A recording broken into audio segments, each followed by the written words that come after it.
ba nomination wana et ça là ba problème jusqu'à ce que ba yaki ko asseoir ba décision wana et tango ba asseoir ba décision wana batu basala ki fait batu balobaki tozali ba wazalendo tolongi bitumba nous sommes les combats batu ba utilisaki ba terme belé et bantabakutu et là même qui pourquoi parce que on a réussi à boycotter, à annuler les signatures d'éditions spirituelles. Oyo ezali interdit selon Mikanda ya Lingomba était le signature des choses spirituelles, les décisions des choses spirituelles et ça le makadi de manière spirituelle tout d'abord et puis avec un pouvoir discrétionnaire naïe parce que azali na pouvoir épais illimité.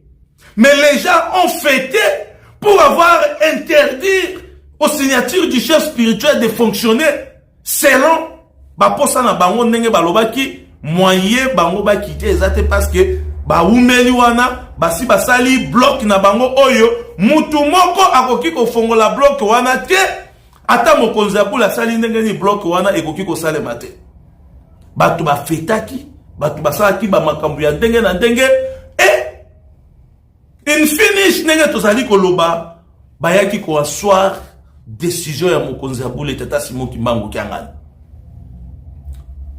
Tolobaka makambo avec connaissance de cause. Et tolobaka makambo avec assurance. Parce que nous avons les éléments. Toyebani, toyebi nani azali nani, toyebi pe nani alingini posa na ye ezalini. To déploraki tout d'abord manque ya expérience ya banganga nzambe. Par rapport, il y a un langage na bango, chaque fois batele makana cher. Tolobaki yango. Biso tozali ba kimbongiste. Il y a des langages kimbongistes.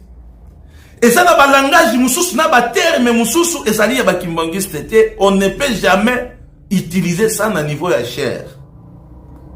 Awa soki tolobi to tia ba vidéo bokoloba non, fallait pas kotia la vidéo. Papa Denis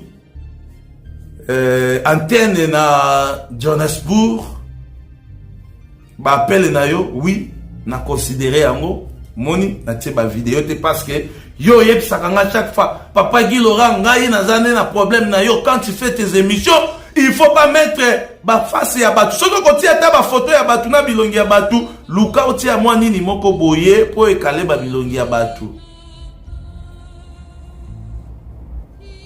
Mais mutu peso ayebi ke babombi elongi na ngai aosala na ye lisusu mabe po ayebi ke lobi pe babomba elongi na ngai.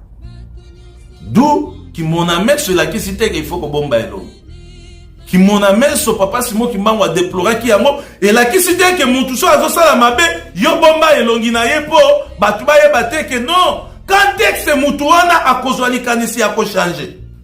Entre parenthèses. Merci na conseil na yo papa Denis ndenge tobi félicitations pe na ba nomination oyo uti obima mokonzi abule anomaki yo etake évangéliste paroissial na niveau ya Johannesburg.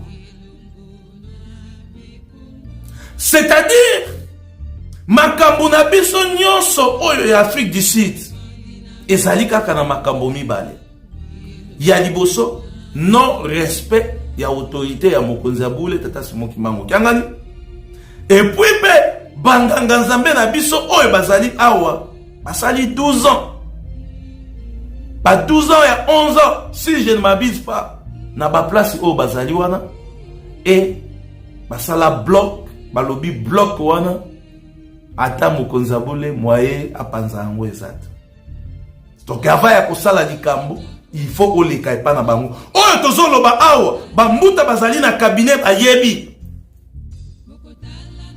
rapport pe ya suka oyo banganga nzambe na biso basalaki pona kotinda kuna après avoir kokwisa décision ya mokonzi abule tata Simon Kimbangu Kyangani oyo ezali interdit na mikanda ya Lingomba rapport ya suka bambuta oyo bazali na cabinet bayebi ete banganga nzambe ba insistaki balobi avant bino bosala makambo kuna il faut bo consulter biso soki bo consulter biso te makambo oyo bokosala ekosimba te est-ce que na tuni motuna oyo epa ya bambuta oyo bazali na cabinet disposition wana ezali na mukanda ya tata Nzambe, ezali na mukanda ya Lingomba, ou bien ezali ba disposition na ba position oyo bango bazali ko imposer bino.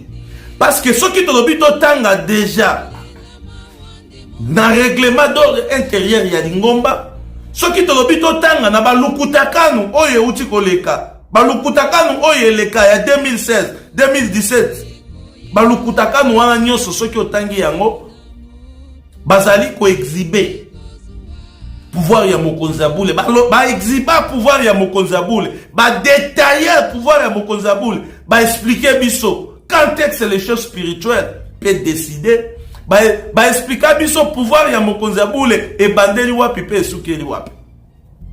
Na connaissance na biso balobi mokonzi abule azali na pouvoir illimité. Na connaissance o biso toyebi balobi mokonzi abule azali na pouvoir moko discrétionnaire, pouvoir moko spirituel. Aoki konome yo même ozali mabe d'une manière spirituelle selon pouvoir ou azali na yango, aoki ko transformer yo parce que auti ko pesa yo mission et okomi pe malamu. Mabe na biso ezali soki ozali na nomination ya mokonzi abule tata Simon Kimbangu Kianga et que ozali ko sala contraire ya oyo ye mokonzi abule azali ko senga yo utatango wana nde passe kote. Mais soki ozali mabe et que mokonzi abule apesi yo responsabilité atindi yo apesi yo musala et que ozali ko sala oyo mokonzi abule atindi yo même ozalaki mabe, c'est-à-dire mokonzi abule a transformé yo.